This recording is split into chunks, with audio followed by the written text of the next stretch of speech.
அஸ்ஸலாமு அலைக்கும். நம்ம ஒவ்வொரு வீடியோ எடுக்கும்போது பார்த்தீங்கன்னா, அசருக்கு அப்புறம் தான் நம்ம வீடியோவே ஸ்டார்ட் பண்ணுவோம். இறைவனுக்கான கடமைகளை நம்ம முடிச்சுட்டு தான் அசர் தொழுதுட்டு, ப்ரே பண்ணிவிட்டு, துவா செஞ்சுட்டு தான் கிச்சனுக்குள்ளே வரும்போது பார்த்தீங்கன்னா, மனசு ரொம்ப ஹாப்பியாகவும், மைண்ட் செட் பார்த்தீங்கன்னா ரொம்ப ரிலாக்ஸாகவுமே இருக்கும். அல்ஹம்துலில்லாஹ் 2 கிளாஸ் அளவுக்கு நல்லா கெட்டியான பாலும் சேர்த்துட்டு, நம்ம எடுத்த பாலுக்கு எந்த அளவுக்கு சுகர் வேணுமோ சுகரும் சேர்த்துட்டு, கடல் பாசி சேர்த்துட்டு, கடல் பாசி நல்லா கரைஞ்சதுக்கு அப்புறம் பார்த்தீங்கன்னா, 1 கப் அளவுக்கு ராகி சேமியாவும் சேர்த்துருக்கேன். சேர்த்துட்டு இதில் ஒரு 2 நிமிஷத்துக்கு கொதிச்சா போதும். ராகி சேமியா வேகிற அளவுக்கு கொதிச்சதுக்கப்புறம் இதை அப்படியே நம்ம ஒரு ட்ரேலையும் நம்ம இதை வந்து சேர்த்துக்கலாம். சேர்த்துட்டு நல்லா ஆறுனதுக்கு அப்புறம் இதை வந்து நம்ம கட் பண்ணி எடுத்துக்கலாம். செய்கிற ரெசிபிங்கெல்லாம் பார்த்தீங்கன்னா டேஸ்ட்டாகவும் இருக்கணும், கொஞ்சம் ஹெல்த்தாகவுமே இருக்கணும். எதையாவது யோசித்து நம்ம ரெடி பண்ணும்போது பார்த்தீங்கன்னா நமக்கும் ஒரு சந்தோஷமாக இருக்கும். இந்த மாதிரிலாம் நம்ம ரெடி பண்ணுறோமே அப்படின்னு சொல்லிட்டு அல்ஹம்துலில்லாஹ் நல்லா ஆறுனதுக்கப்புறம் இந்த மாதிரி கட் பண்ணோம்னா இந்த மாதிரி இருக்கும். நோம்பு திறந்ததுக்கப்புறம் பார்த்தீங்கன்னா சாப்பிடும்போது அவ்வளோ டேஸ்ட்டாக இருந்துச்சு.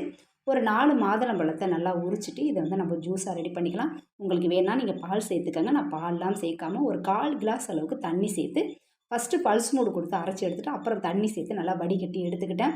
இதில் இனிப்பு இருக்கா இல்லையாங்கிறது நமக்கு தெரியாது. ஏன்னா நம்ம நோம்பு திறந்ததுக்கு அப்புறம் தான் நம்ம இதை வந்து நம்ம குடிக்க போகிறோம்.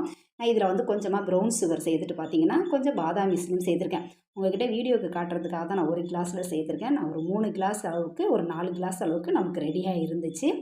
லாங் வீடியோ இன்ஷா அல்லாஹ் நான் கொடுக்குறேன். அதில் பார்த்தீங்கன்னா இன்னும் ஒரு சில ரெசிபிங்கெலாம் வரும். வீடியோவை மிஸ் பண்ணாமல் பாருங்கள். தேங்க் யூ ஃபார் வாட்சிங்.